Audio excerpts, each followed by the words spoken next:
Ni rumahnya jadi Rumah orang Juriah ni bahaya dah. Rumah orang Juriah. Jadi yang ini. sudah depan pemadam awak lambat. No yang bak tengok sebab lampu oi.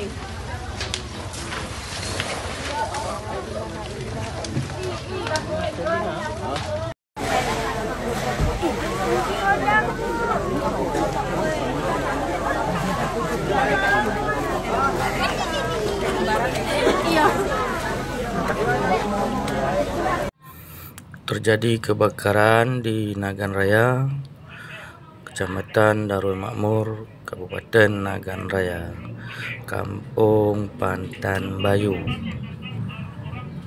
Semoga tidak ada korban, semoga